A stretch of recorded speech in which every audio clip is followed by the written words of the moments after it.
not doing the class. We'll soon find out. Jaya Radha Madhava Kunja Bihari.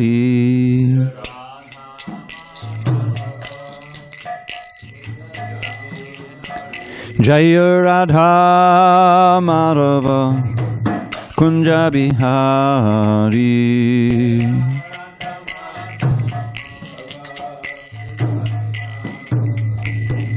Gopi Janavallabha Girivaradhari. Thank you. Jaya Gopi Janavallabha Girivaradhari.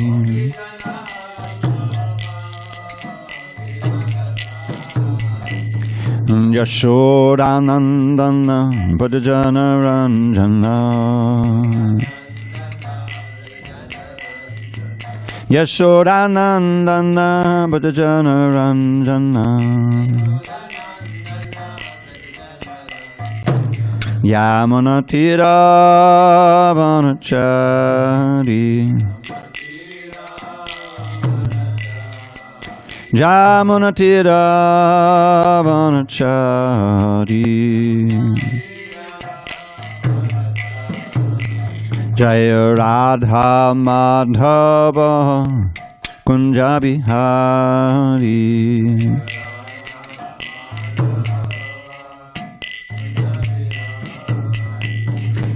Hare Krishna, Hare Krishna, Krishna Krishna, Hare Hare, Hare Rama, Hare Rama, Rama Rama, Hare Hare.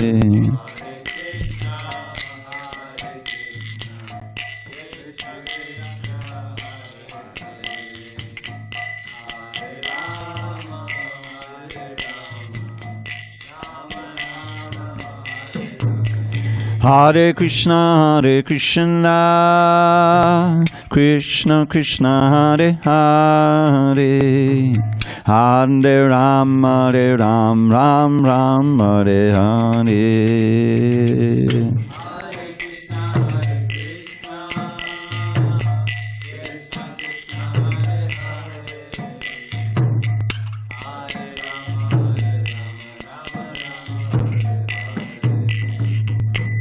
Jaya Radha Madhava Kunja Bihari.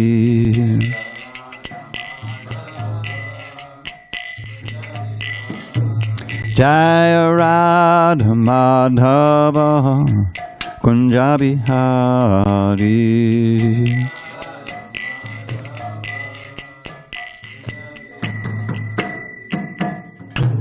Jai Om Vishnupad Paramahamsa Parivrikacharya Ashtoto that is Srimad His Divine Grace Srila A.C. Bhakti Vedanta Swami Prabhupada Ki Jai. ISKCON BBT Founder Acharya Srila Prabhupada Ki Jai. Jai Om Vishnupad Paramahamsa Parivrikacharya Ashtoto that is Srimad His Divine Grace Srila Bhakti Siddhanta Saraswati Thakur Ki Jai. Ananda Koti Vaishnava Ki Jai. Namacharya Srila Haridas Thakur Ki Jai. Grantharaj Srimad Bhagavatam Ki Jai. Samaveta Bhaktavrinda Ki Jai. All glories to the assembled devotees. All glories to the assembled devotees. All glories to the assembled devotees. All glories to Shri Guru and Gauranga.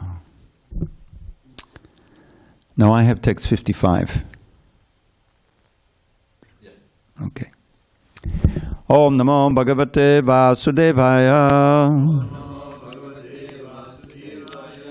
Om Namo Bhagavate Vasudevaya.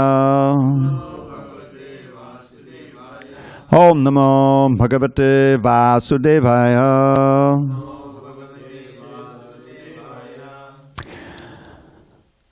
Before on this 5th day of the June in 2023, we're reading in San Diego. We're reading from Srimad Bhagavatam, translation and commentary by His Divine Grace A.C. Bhakti Vedanta Swami Prabhupada. And we are still in Canto 6, Prescribed Duties for Mankind, Chapter 14, King Chitraketu's Lamentation. Text number 55. Na hi kramash ched iha mrityu janmanoho sharirinam astu tad atma karma-bhihi yaha sneha pasho nijasarga vridhaye swayam kritas te tamimam vivishyasi nahi kramaschediha mrityu janmano shariri namastu tadatma karma-bhihi yak sneha pasho nijasarga vridhaye swayam kritaste tamimam vivishyasi nahi kramaschediha mrityu janmano sharirinam astu tadatma karma-bhihi yak sneha pasho nijasarga vridhaye swayam kritaste tamimam vivishyasi nahi kramaschediha mrityu janmano sharirinam astu tadatma karma-bhihi yak sneha pasho nijasarga vridhaye swayam kritaste tamimam vivishyasi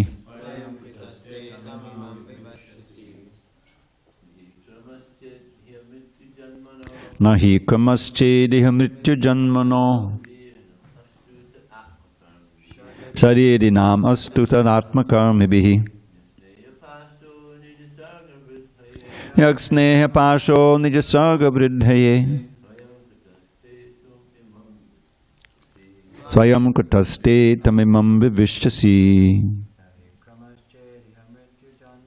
nahi kramaschediha mrityu janmano sharirinam astu tadatma karma-bhihi yak sneha pasho nijasarga vridhaye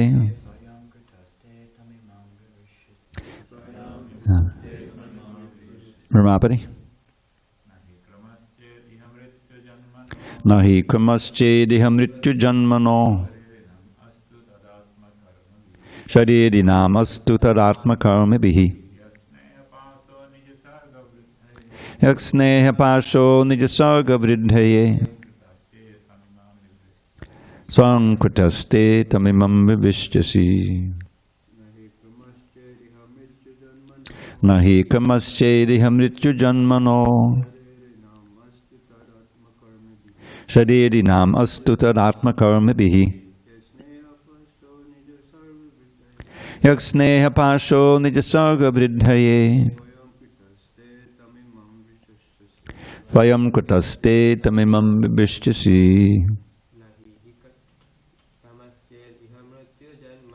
nahi kramaschediha mrityu janmano sharirinam astu tadatma karma-bhihi yak sneha pasho nijasarga vridhaye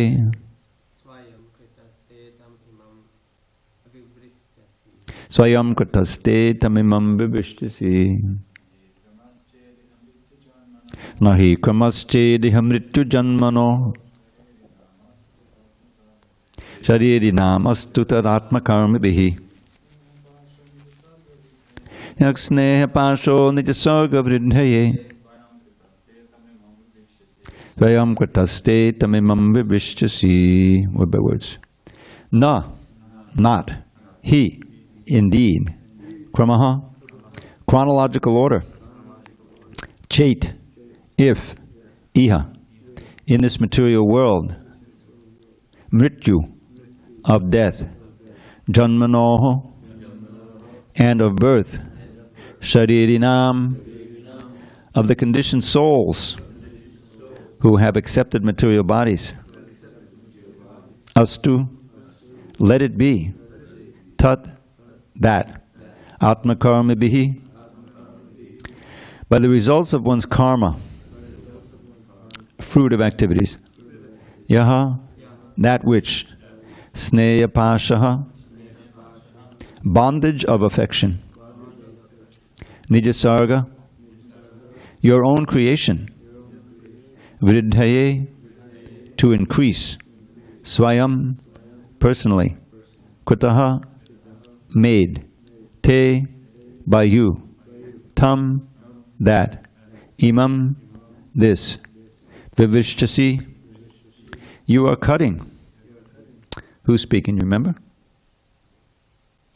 Kritajiti, the wife of Chitraketa. My Lord, she's addressing the Supreme Personality of Godhead. My Lord, you may say that there is no law that a father must die in the lifetime of his son, and that a son must be born in the lifetime of his father, since everyone lives and dies according to his own fruit of activity. However, if fruit of activity is so strong that birth and death depend upon it, there's no need of a controller or God. Again, if you say that a controller is needed because the material energy does not have the power to act, one may answer that if the bonds of affection you have created are disturbed by fruit of action, no one will raise children with affection. Instead, everyone will cruelly neglect his children. Since you have cut the bonds of affection that compel a parent to raise his child, you appear inexperienced and unintelligent. Speaking of Krishna. Kritajyuti, the wife, Chitraketa's wife. Purport. As stated in the Brahma Samhita, karmani nirdhati kintu tu bhakti bhajam. One who is taken to Krishna consciousness, devotional service, is not affected by the results of karma. In this verse, karma has been stressed on the basis of karma-mīmāṁsā philosophy, which says that one must act according to his karma and that a supreme controller must give the results of karma. The subtle laws of karma, which are controlled by the Supreme, cannot be understood by ordinary conditioned souls. Therefore, Krishna says that one who can understand him and how he is acting, controlling everything by subtle laws, immediately becomes freed by his grace. That is the statement of the Brahma Samhita. Karmani nirdhati kintu tu bhakti bhajam. One should take to devotional service without reservations and surrender everything to the supreme will of the Lord. That will make one happy in this life and the next. Om jnana timirandasya jnanandana shalakaya chakshu unmilatam mena tasmai shri gurave namaha. I was born in the darkest of ignorance, but my spiritual master Srila Prabhupada opened my eyes with the torchlight of knowledge. I offer my humble obeisances unto him and to all members of Sri Parampara. So here we have a concise statement of how people become atheists. Because when one lives in the material world, you develop strong attachments and strong repulsions. And when those attachments are broken, especially this is probably one of the strongest you can imagine, attachment for a little child, of the parents, of the mother, that is a usually traumatic experience. I'm very fortunate to not have to go through that, but I've known people who have, and it's just, you can see right here. So that's because of the extreme pain of such a thing, that will often challenge people's belief in God. Who cannot remember Prabhupada's analogy or example of the wives and sisters and daughters of those who went to war, the Germans in World War II. It's such a devastating war. Millions and millions of people on both sides get killed. So they went to war, especially at the end there, they were drafting guys, in their 60s and 70s even. So it's Nazism. So, and then many of them became killed or horrifically wounded, So these ladies, they would go to church, of course, and pray for the safe return of my son, my husband, my father, my brother, whatever it may be. And many of those prayers were not answered, and many of them became atheists, according to Prabhupada. It was just too much. It's this situation, but in an extreme situation like this. And why is that? Because for most people, God is the order supplier, right? And so they try to live a life, if they're pious, if they're serious members of the church, according to the rules and regulations of the church, so that we will be happy in this life, we will be prosperous, and everything will go fine. Right? In other words, you are the center. It's not that God is the center. He's invented. So inevitably, things don't go so smoothly. And if something extreme like this happens, it often will lead someone to, she's berating God, right? What kind of, if karma is stronger than you, I mean, we're very pious. We know that Chitraketu was a devotee before any of this happened. That's why his kingdom was prospering, right? The rain was coming at the right time, not too much, not too little, as described. So he's already a devotee, but he's not a pure devotee at that point. He's still very attached to his son, obviously, the hankering. So this is very instructive and very important instruction. Part of the instruction of this whole pastime is how one has to practice Krishna consciousness in such a way that whatever attachments you may have are secondary. In other words, you can be a householder and you can have affection for your children, but and other members of the household, but you can't let that be the most important thing in your life. If that becomes secondary to your God consciousness and your bhakti, then you're sure to be frustrated in this life. And I can't help thinking of one of my favorite verses, which you probably heard before, one of Prahlad Maharaj's prayers. It perfectly describes this whole scene. Yasma priyapa yabayoga sayoga janma shokagnana sakavayona shadayamana. So he's describing there in 2 lines the situation that we're just reading here, and that is universal throughout this world. What he's saying there, and as you know, you read those prayers, he often takes the role of a conditioned soul. Right? This is one thing they do. Narottam does it all the time in his songs and like that.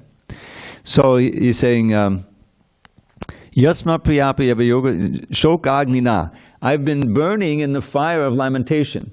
This is what's described here. The fire of lamentation in the passage we're reading now. Birth after birth in all different species. He's not just shokagnina sakala yonishu, means in all kinds of species. Dahyamana, burning. And what's it caused by?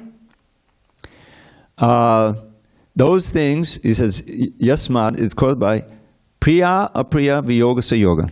The things that are dear, such as this child, are ripped away from us, taken away. And the things that are abominable are forced upon us. So we start out with this abominable situation of childlessness, right? It's causing a tremendous pain in the heart of Chitraketu, as described, and I'm sure his wives were also feeling the same way, but he was, for a king, millions of wives. So he was lamenting. So then he gets the child. So this, God is so kind, He's fulfilling my needs here, So now that child is the dearest thing to him, right? Meanwhile, the queens, the other queens, their position as queens they're being neglected now. So that's being taken away from them. Right? And they can't fulfill the ardent desire to have a child. They're all barren. So all of this makes them mad, and they kill the child. This is the material world, out of envy, out of hate, which causes the scene that we're seeing now.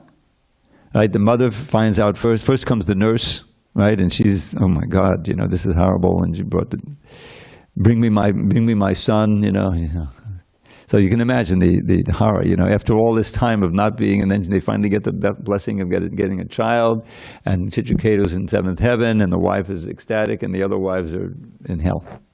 So this is material world. So we have both things. We have the thing that you're most dear given to you, then taken away. You have the fire of lamentation of childlessness now forced upon them, which is burning and all this stuff. So, what is the remedy for this? There's really no remedy. The remedy for the childlessness was this blessing of Angira Muni that you would have a child, and says, "Oh, God is good, so kind, He's given me a child." But the whole scene is so fraught that it ends up in this burning and lamentation. And now she's giving this karma-mīmāṁsā. Now karma-mīmāṁsā is basically saying that karma is stronger than any kind of God. He's duty bound. He's bound to reward you your karma precisely.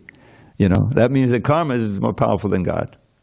But what do we find in the Bhagavad Gita? The last sarva dharma parityajya mamekam sharanam aham tvam sarva papaya mokshayasami māshacha. That you just surrender unto me, and I'll negate all of your papa, all of your sinful reactions. That's what you really have to worry about, right? Which means that Krishna is the one who is in control of karma, because he's in control of the material energy, which is how the karma is meted out, right? Maya jakshena prakriti suyate sada. It's under his supervision. So this is a direct statement throughout the Bhagavatam, and of course Bhagavad Gita is giving us, that no, karma is not supreme. I'm Prabhupada's quoting here from the Brahma Samhita. I think it's very, ironic or very telling that the verse. It says, Yastvindra gopam atavindra mahosva karma bundana rupa palabhajana matanoti. Karmani nidahati kinchada bhakti bhajam govindamadi purusham tamaham bhajami. I worship Govinda, the primeval Lord. It says from Indra, right? We just had Indra in the last chapter. From Indra down to the Indra Gopa germ, all are suffering from their karma, right? They're bound up by the ropes of the karma. Palabhajanam yastin gopam atavendra maho swakarma bundanurupa. They're bound up, good or bad. And they're experiencing the fruits, sweet or bitter, from the karma. But those who are Bhakti Bhajam for Govinda, who are real devotees of Govinda, he burns it up. In other words, he's not worrying good or bad karma, he's burning up all the karma, And so because you're dedicated to him. The same thing, a similar thing we have with the debts. Right? Devashi bhutātam nrinam pratinam nakinkaronayam mrinicharan. It once says being in debt is serious karma, isn't it? We almost had a complete collapse of the world economy a week ago because of the debt. You know how much the debt is? The national debt in America? $31 trillion. Can you imagine it? Well, what's my credit score? $31 trillion. So everyone all over the world was worried, are these Americans going to get it together? Because they all rely on the dollar. It's all tied up, Anyway, I'm not going to get into that. But this verse says that for those who surrender unto Krishna, then all the debts you owe, and we owe debts just living. To the devas, right? Prabhupada says, just blinking the eyes, everything is under control. Otherwise, you don't get the mercy of the deva who's in charge of your arm moving, you're paralyzed. Everything is completely controlled. So you're indebted to them, right? The rishis, they're teachers, those who teach you, those who know, especially, of course, your spiritual teachers, you're ever indebted. Animal, in general, we're dependent on so many living beings. The trees, the plants, other human beings. So that's Bhuta. Devashi Bhuta, after relatives, the pitris, people in general. So you have all these debts just living. Devashi Vinam Bhatinam Nakinkaro Nayaminicharajan. Sarvatmananak Sharanam Sharanam. If you take shelter of one who has taken shelter of the Supreme Lord, the Supreme Soul, Sarvatmananak Sharanam Sharanam. Gato Mukundam Padiditikartam. Then the debts are eradicated. You don't owe any debts. I remember one of the things that Deva Brata is working on is the biography of Gopi Puranananda Prabhu. You know that? I didn't know that was being written. It's great. And I remember, because I had some really nice association with him over the years, working with the BBT. So he was a genius in many directions. Computers. He was a computer programmer early on when the computers were just coming in the early 80s, So he got married, and he needed to work, So he got a job with IBM, I think it was. And he was working as a computer programmer, and I was helping him. But then, when he joined, he had some student debts. But he joined, I don't have any money. I'm Hare Krishna. What are you going to do? But as soon as he gets a credit card, they're after him again to pay his college debts. It was thousands of dollars, you know. A lot of money at that time. Although the BB paid it, you know, because he's working for the BB. But the thing is, so much debt. I mean, the national debt is ridiculous, but the college debts are a whole thing now. There's millions of people. That's trillions of dollars for the poor kids. You know, they graduate, there's no job, or the job, you know, they can get a job flipping hamburgers or whatever. In other words, they can't pay the debt, and you can't declare bankruptcy for that. It goes on till you die. They do this now because it's been happening so long. Your Social Security check is decreased, and they take part of that each month. Even if you're 65, you still owe college debt. This is America. So Gopi figured, well, I joined the Hare Krishnas, and he knew the verse. You know, he said, "Oh, my debts are finished." No, they're still out there if you go back. I've been fortunate never to be in debt in this lifetime. At least that kind of debt. Of course, we're always in debt as a spiritual master. So, but just as Krishna says, I will eradicate your karma. That's another kind of debt, in a sense, right? Your papa, your bad karma. Then all these debts are forgotten. You don't owe anyone anymore. You just owe, you know, you just serve Krishna. So we're seeing this extreme situation now, and it's going to teach us, because what happens is, of course, something very extraordinary. If you read ahead, that Narada Muni comes back with, and this time with Angura, brings the child back to life, and he starts preaching. Who's my actual father? You know, I've had so many children, like just similar to what Shiva's Pandit's son did. And just see the difference. You have Shiva's, what did he do when his son died? He didn't start lamenting and crying and beating his head against the wall. He told the ladies who were, you know, mourning, naturally, keep it quiet. Lord Chaitanya is in his kirtan. I don't want him to be. And Lord Chaitanya brought the child back to preach the same thing, and everyone began. So this is, you know, the Bhagavatam is teaching us these strong attachments. Now, because Chitraketu is a devotee, when, you know, the child comes back and preaches, then he's enlightened. Then he basically is ready to renounce the whole thing. Can you imagine? Millions of queens, how much, you know, responsible. But he's ready to, and he gets this mantra from, I think, Narada, and he chants for a week or so. I mean, and he sees Sankirtan. And so and then this is all a flashback from after he became Chitraketu and then Vitrasura. But this is why. But it's just another illustration in the Bhagavatam of how strong and powerful these material attachments can be, and the effect on the modes of nature, the power of the modes of nature. We've just been reading that in the evening classes. We're in chapter 17 now, which is different faiths according to the modes of nature, foods and modes of nature, all of that, you know. And then there's those verses about austerity that we equate to. That's all austerity in the mode of goodness. It's not just austerity. That's the austerity in the mode of goodness. Then austerity is in the mode of ignorance and passion, like Aranyakashipu are there, you know. They can all be. So this is very, very instructive. And Prabhupada, you know, he points out that devotional service is not part of karma. You're not incurring karma. You're in a karma-free zone when you're actually performing sincere devotion. What to speak of pure devotional service. So we should be aware of those bonds, that this is what material life is all about. Is you're living out your good karma and your bad karma, you know, and you're incurring new karma. And in an age like this, where everyone is so ignorant, you're sure to perform all kinds of sinful activities and horrible sins. Just going to the supermarket to buy lunch, I could point out. You're eating meat, you know, you're causing so much pain and suffering. And that's what the demons do. They cover up, you know, they try to prettify this world that we're in, so that we stay bound by these material hopes.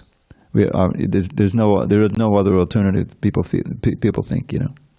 But this is the great thing about Krishna consciousness, that you can live a life very simply, practically with no emoluments, minimal sense gratification, right, or no sense gratification, and you can still be happy. You can still be satisfied, and you can feel that your life has meaning and purpose, rather than just, okay, what's on TV tonight, you know.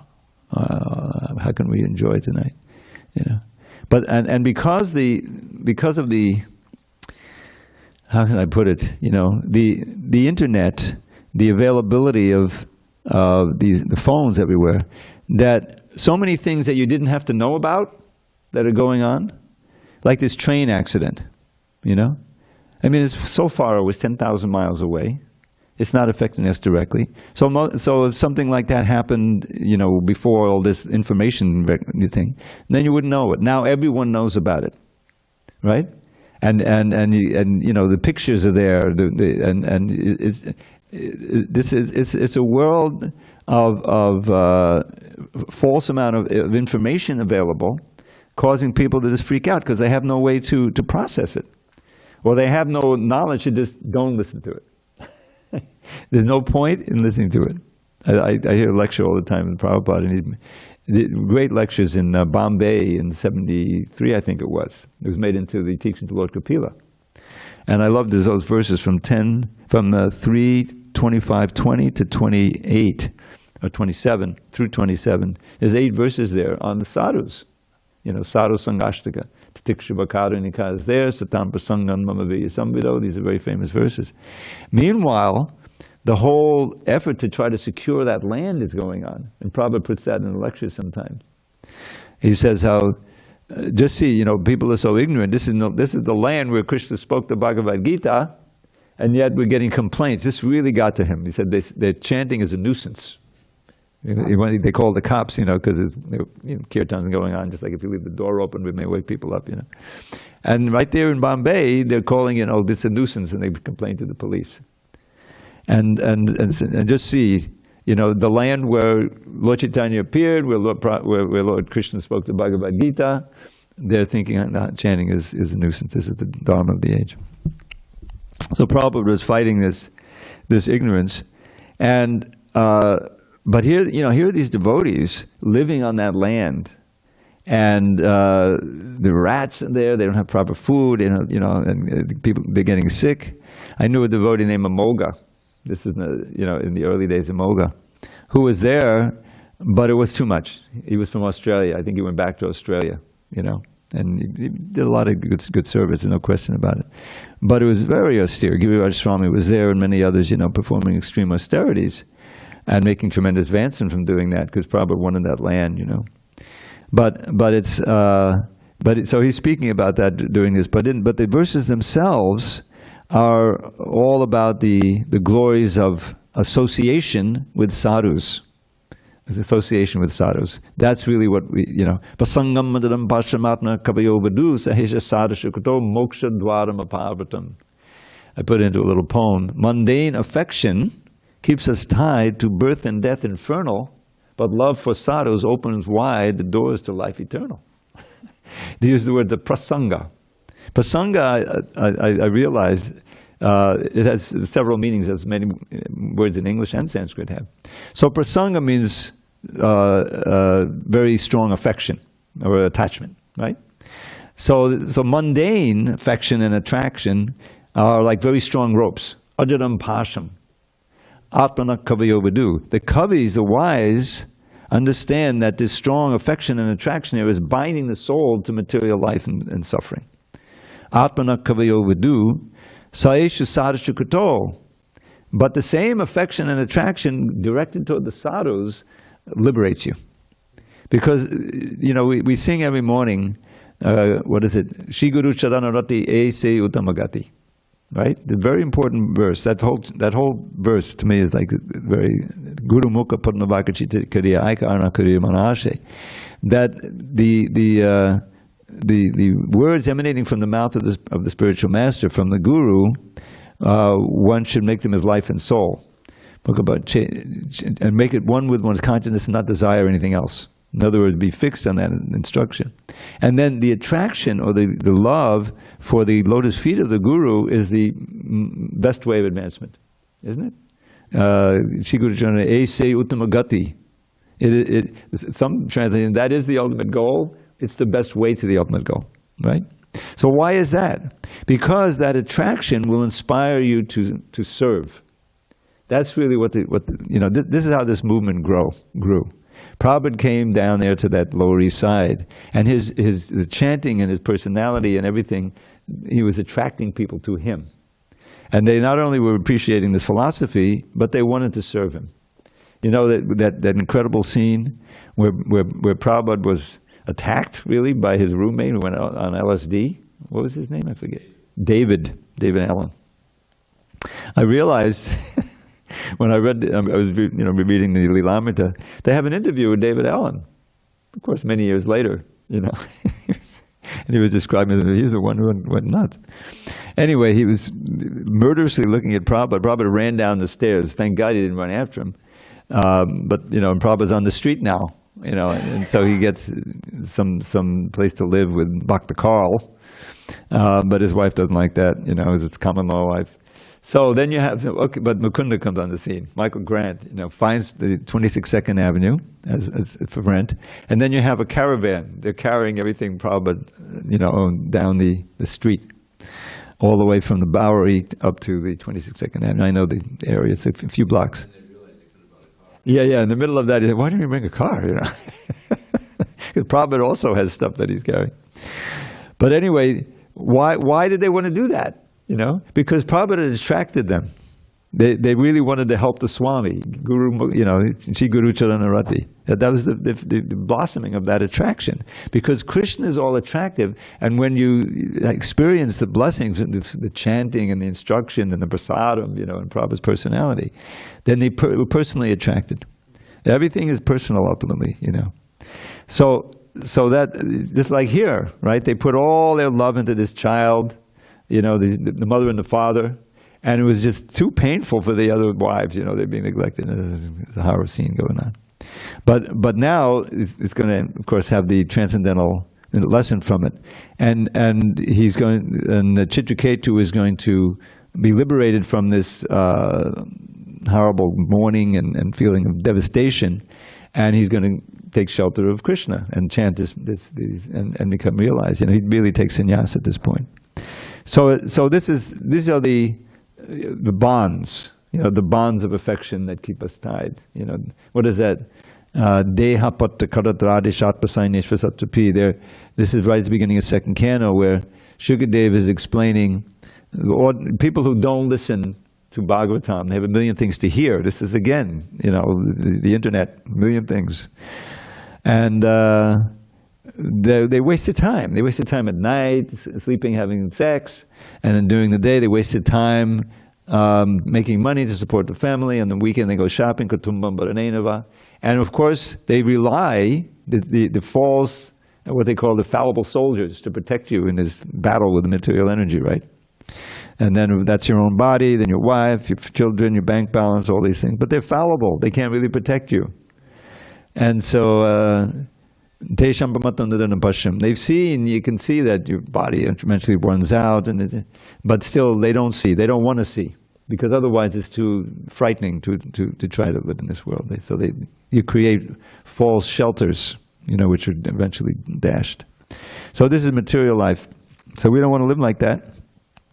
So therefore he says, therefore, tasmad bharata sarvatma bhagavan ishvaro hari shrotavya krititavyascha smartavya chechitabayam. If you want fearlessness at the time of death, and that was the original question of Pariksit, kicked off the whole second canto. What should we hear? What should we think of at the time of death? Because he's facing that now. He's not trying to counteract it. He's not running here and there and saying, what can I do? Or, what's my bucket list? You know what a bucket list is? Ramapati, what's a bucket list? You don't know. This is something. Here's my list of things I want to do before I die. They have this idiom. I don't know where it came from. Kick the bucket means to die, and you die, So I want to do this. Okay, I'm going to go to Disney World. I'm going to go to Las Vegas. I'm going to see That's Maya. Yeah, I know. That's a bucket list. So here's my list of things. I'm getting old now. I'm retired. So here's what I want to do. No, we don't have that. Our bucket list, I'm going to chant purely Hare Krishna, Hare Krishna. No, that's it. So anyway, right at the beginning of Bhagavatam, second canto, which kind of is a new start to the Bhagavatam, it starts again. Now we're hearing from Shukadeva. He says, here's the remedy. Taspat Bharata Sarvatma Bhagavan Ishwarohari Shrota Vyaktitabhya Jaya Puja Smarta Vyakchetatabhyam. If you want to be fearless at the time of death, that's the end of the verse, then Bhagavan, you should always hear about and chant about and remember Bhagavan, who is the Ishvara, who is Hari. He gives four different designations, in other words, Krishna. That's the only shelter. All of these other are false shelters. You know, it's one thing to be scared of something, but then to take a false shelter. Like they had, when I was a kid, there were all these fallout shelters we had in our basement. You know, they had this sign on there, this is, you know, I forget what it was, you know, there's some food in there and everything. But it's a false shelter. The bombs blow up, you're finished. If the nuclear bombs come, there's no shelter. Nuclear winter, you'd starve. But they, you know, they don't want people to be scared all the time, so they give them this false thing. Oh, okay, we're good. I got life insurance. You know. No, this is the life insurance. So the lesson here, Prabhupada gives in the last sentence, one should take to devotional service without reservations and surrender everything to the supreme will of the Lord. That will make one happy in this life and the next. So that's the lesson. Chitraketu didn't do that. He was a devotee, but he was kind of a sakama devotee. He wasn't taking full shelter. He really, really, really wanted a son, you know. And Angira came, he got the son. Oh, Krishna's so kind. He said, how did I lose a son? You know, he couldn't he couldn't process that. He was bereft, you know. But at that point, it said that that's a good time to get good instruction, isn't it? When you're in the funeral home, you know. I remember when my father died, and I went to see my mother. I was living in Miami, and I flew up on a cheap flight. Can you imagine a $62 flight round trip from Miami to New York? It's ridiculous. It's amazing. It's special. And I went to the funeral and everything. And then I started giving her a little Bhagavad Gita lesson. You know, Dehi nosmin yata dehe. That this, you know, Father's not dead. He's not gone. You know, he's still living. The soul is there. You know, and he goes to another body and this and that. And it was a lot of solace for her just to understand that. She believed in it. You know, she's a pious lady. And you know, that's just the beginning. I mean, on the battlefield of Kurukshetra, it was inducing Arjuna to fight the battle and kill the enemy. You know, even you know. But it also is good in. I mean, it's always, you know, all these instructions are auspicious for any time. But that's especially at that time, and that's what's going to happen with Chitraketu. He's going to say, "Oh, he's not dead." And he comes back. He's not coming back as your son. He's just coming back to instruct you as your guru. You know, whose father am I? I've been in so many different situations, you know, like that. So, and then he's ready, he's open for the instruction. I think Narada Muni gives him the instruction, he renounces. So the whole thing is the attachment, you know, to try to purify the attachment. And that's the beginning of that Sadhu Sangashtika. It comes up again and again. It's a basic principle. We're living entities, we're looking for pleasure, and without Krishna, we inevitably become attached to things in this world. That's just the nature. But those attachments, those ropes in the heart, knots in the heart, keep us coming back and cause the suffering. Then when death comes and, oh my God, you know, my daughter is not properly married, and this and that, and that one was married, but she has an economic problem, and her husband is not a nice guy, and you know, this and then, what about my retirement? And it's all surrounding the body. The body is inevitably going to, and the relationships with the body are going to be destroyed. So if that's your whole life and that's where you're hoping to get your pleasure from, you're doomed. That's the fire of lamentation that Prahlad is talking about. Everybody's going through it. And the remedies, so-called material remedies for that, are just cause of more misery. Dukkaushadam tadapi dukkam. So we want the real remedy, which is Krishna consciousness. Get off the bodily platform, become attached to Krishna, and that attachment can be eternal. You can enjoy that relationship forever. But you have to surrender, and you have to, you know, take the knowledge and apply it. So this is the very wonderful part of this story. And we'll see you in Chitraketu. Within those prayers, just as a coming attraction, this is the only time I remember seeing it, because there's so many statements in the Shastra about chanting once the holy name, how powerful it is, even once. Like one, Madhura Madhanamekan Mandalam Mangalanam Sakalaningamavaldi Satpalam Chitsurupam Sakadabipadigītam Shraddhaya Helayava Bhagavadandamatram Tadiye Krishna Nama. Put it in a poem. Of sweet things, it's the sweetest you will taste at any time. Of things that bring good fortune, it's the perfect paradigm. Of all the Vedic writings, it's a transcendental fruit, the very form of spirit, unalloyed and absolute. When uttered even once with faith, or uttered once with none, from birth and death it surely will deliver everyone. In other words, it gets rid of more sins than you can commit, right?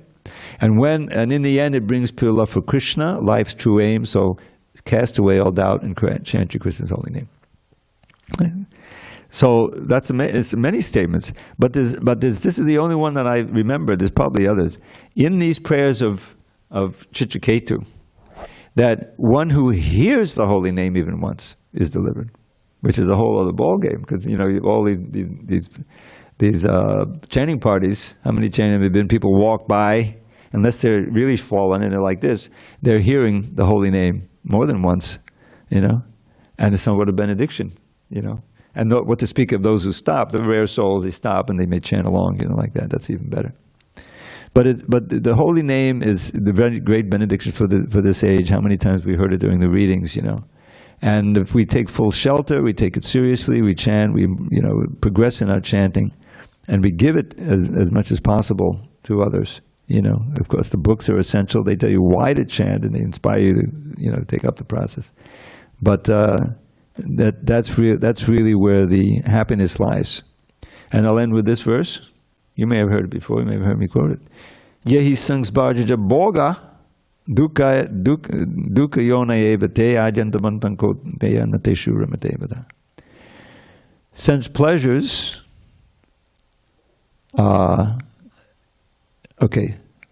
Since pleasures are fleeting and sure to bring misery, and so the wise do not delight in them. Bas. That's the verse. A very revolutionary verse. Then where do we find our pleasure? By asparshe suvatsakdatmat vindajatma yatsukam sabbrahma yoga yuktarma sukham akshayam ashnate. Unbroken happiness? Yes, by learning how to contact the Lord in the heart, as Shukadeva was saying. By asparshe suvatsakdatma, not being attracted to the touching of the senses with the sense object. Vindajatmana yatsukam, enjoying the happiness within. Brahma yoga yuktatma, linked up in yoga to the Supreme Brahman. That's Bhakti. Krishna is the Supreme Brahman, and the yoga is Bhakti Yoga, and you can come to the point of enjoying unbroken happiness. Unbroken happiness, you mean what that means? You're always blissful. Brahma Bhuta Prasanatma, because it's not dependent on some material relationship, It's dependent on your spiritual relation with God, and that is eternal. So we simply have to rediscover it. Any questions, comments, local or remote? Vijay, I have a question. Go ahead, Vijay Krishna Prabhu. Yes. What do you want me to read? Go ahead. I want you to read the quote, more or less in the middle of the purport. All right. How does it start? The subtle laws of karma. The subtle laws of karma, which are controlled by the Supreme, cannot be understood by ordinary conditioned souls. Yes, that is the quote.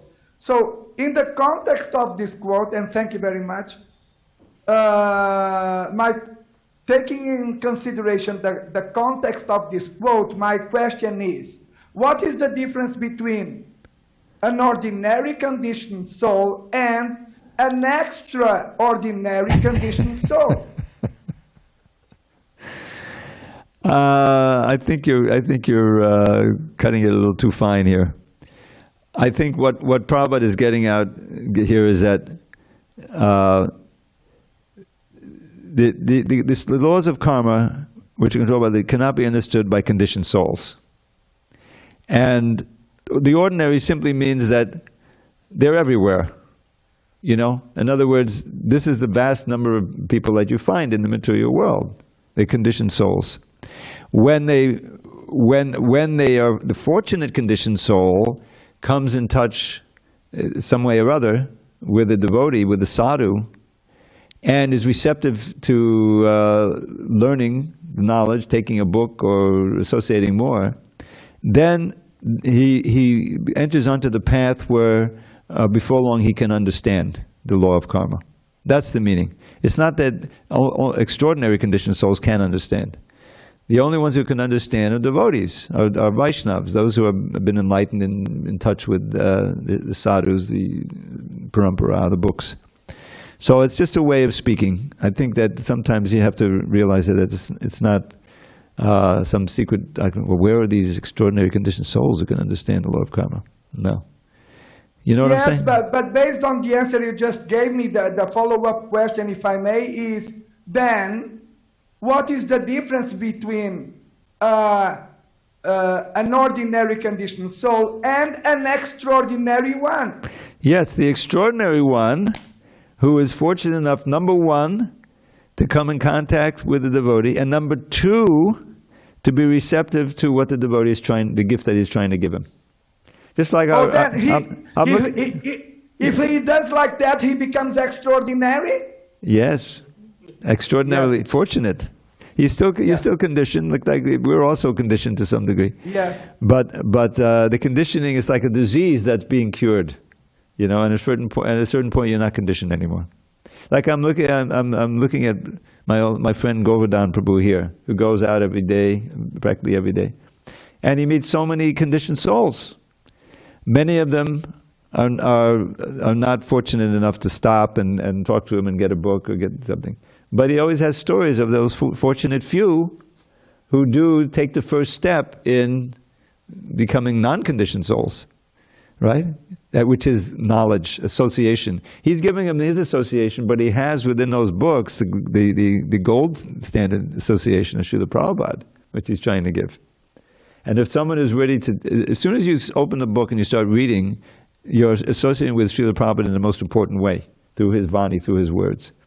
And that is going to have an effect on your life, either profound because you'll pursue it, or maybe in the next life or something, but you've taken the first step back to Godhead.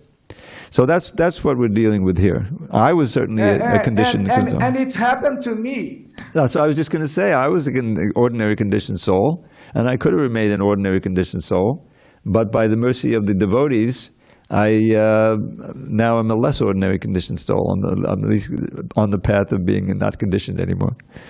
So this is yes, I became less ordinary because of a Harinam party. Right, exactly. We all have our story, how we I saw them, and then I followed them to the temple, and then I bought my first Bhagavad Gita. There you go. That was the most important step in your life. That was the beginning of me becoming an extraordinary soul, in accordance with your answer. Haribol. Haribol, thank you very much. Thank you, Vijay. Okay. Dandavat pranam. Dandavat. Okay, if there's no one else out there, we'll adjourn. Thank you so much for listening. All glories to Srila Prabhupada.